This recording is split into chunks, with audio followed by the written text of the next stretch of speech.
Hello, hello, hello. Martyr here again. We're doing another deck profile for the third place finalists. We have White Widow, also known as Jacob. How you doing, Jacob? I'm doing good. So what did you play today? So I ended up on Pirates.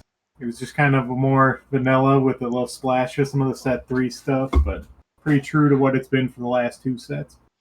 Right, you've been playing Pirates since set one, if I'm not Yeah, mistaken.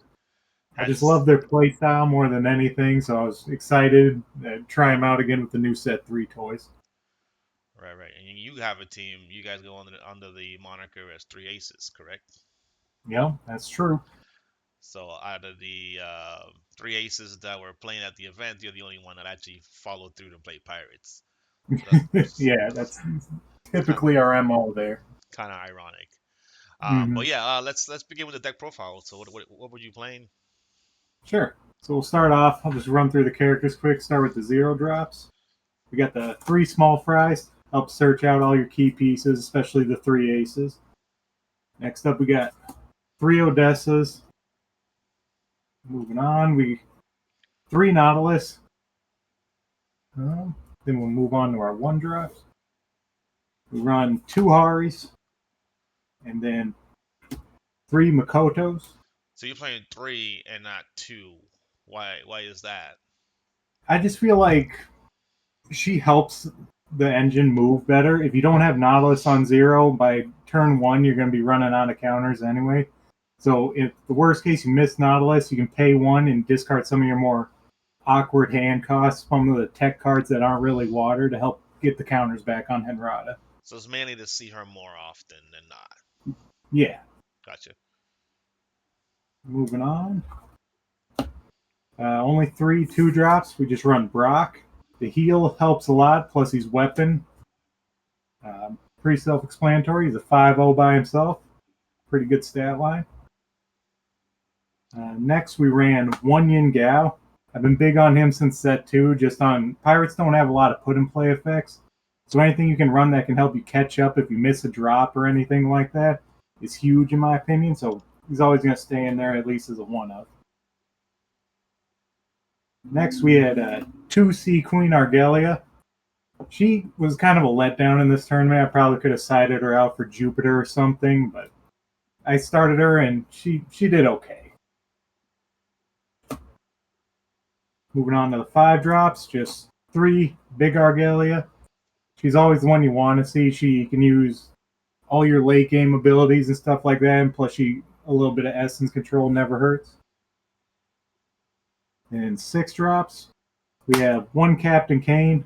I just enjoy him. He's helped me win a couple games. He didn't help too much in this tournament, but I still like him as a one of at least. And then we also had just one Raikiri. Space was kind of tough on this, so I just kind of settled on the one with two in the side deck as I could sub them in and out as needed. Fair enough. Then we'll move on to the strategies. Turn one, we have three just a few. A solid card helps you get the characters you need early. Even late game, it can help you find the ones you're looking for. So let me ask you a question because you're playing three just a few. Mm-hmm. Why not play three wall calls? That that was an idea, and I probably should have done that in hindsight. But I wanted wild call isn't that useful in the late game, in my opinion. You know, once you get past turn one, turn two, you're looking more to stay on curve. So you want the Sea Queens, you want the Argelias. So just a few kind of casts a wider net in that regard, while you're only getting to look at the five cards. That was why I kind of settled on that for now. It is something I was testing and something I want to explore more in the future, at least.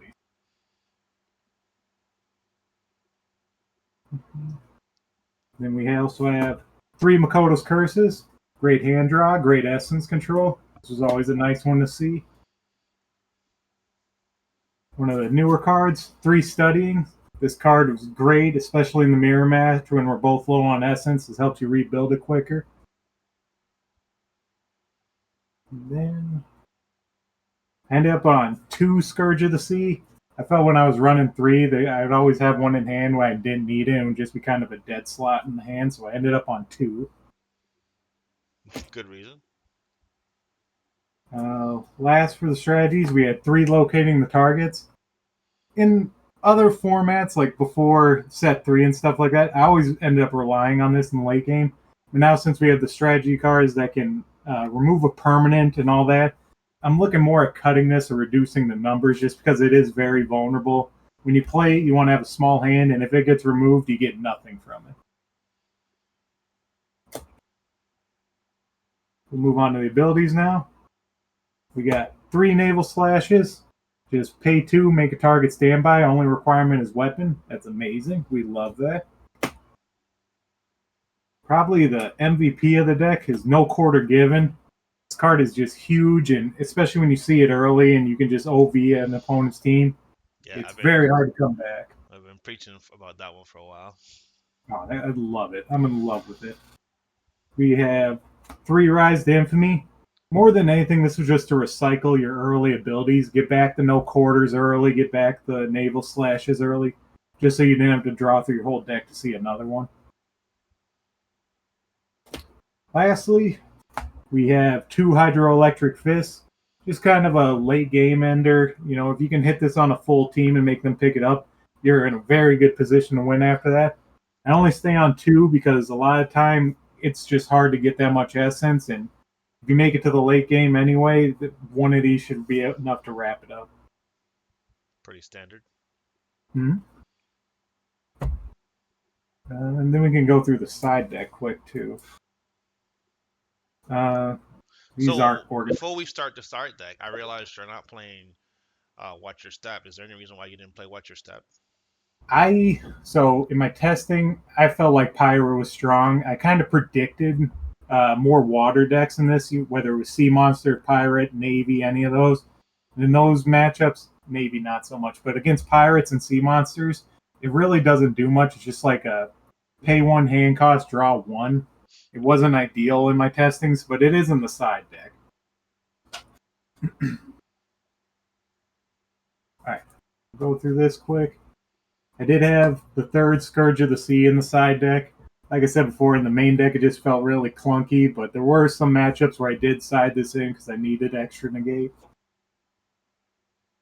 We had 2 Cerulean Anonymy, mostly just for playing against Mill. I didn't really see any Mill. I had 1 in round 1, but even then, without Dynamo, Mill is a lot slower than it was before, so Yeah, didn't no, really side in her this no tournament. Dynamo, no showers. Yeah, Yeah, it was a just in case kind of thing, but I never felt the need to more than anything. And then, as you mentioned before, we had the 3 Watcher Step. I did go in this against my Dragon matchup, and other than that, I think the my other 5 rounds were all against water decks, so I didn't even bother going into this one. And then 3 in Loving Memory. This is the one I was talking about before, the one that can target an in-play strategy card and remove it. yeah. It's great in a lot of decks. I think I went into it 1 round just for those pesky in-play permanent strategies. Moving on, we had 2 SL8s. This was more for a sort of mirror match. If they were heavy on essence control, I'd slot these in just to give them a little surprise, even when you are low on essence. Can help you get in some sneaky victories. And then we had 2 Jupiters in the side deck. These probably could have replaced Sea Queen in the main deck, but in testing, I found like when people knew this was in your deck and they could side for it game 2, his chance of resolving went way down. So I kind of liked him better as a sneaky game 2 slot him in. I like the reverse. I like having it in main board first and side them out. I kind of wish I would have done that in hindsight, but that was Because my logic I at feel least. like you force your opponent to side into something that is not going to be useful because you just took out the card. Oh yeah, definitely. And I think going forward, that's probably what I'm going to do because yeah, Sea Queen just wasn't as effective as I was hoping she would be. Last 2, just 2 more copies of Raikiri. I went into these all the time. I wish I could have found better space for him in the main deck, but when he's in your hand, he's not water, so he is often just kind of a dead card, and you end up holding him a lot longer than you want to. Right. Those were my issues with cards like Raikiri. This is why I focus on playing triple Scourges. Yeah, definitely. I feel like that's way more useful. You can get a lot more value out of that than a Rhyperior in your hand for 6 turns. Well, Um, I appreciate the showing us the bill. Is there, well, how was your experience with the event? I had a lot of fun. I think this. I know this was our first tournament without Dynamo, and I thought we had a kind of diverse meta. It was exciting, playing different things, trying to figure stuff out. I felt like everyone was kind of doing that. So that was a lot of fun. It's always nice playing with people too.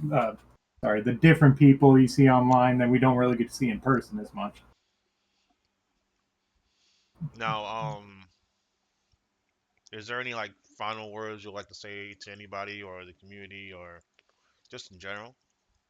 Not too much. I want to give a congrats to Brandon for getting first place. I know he worked real hard and tested a lot. It's really cool to see all his hard work pay off.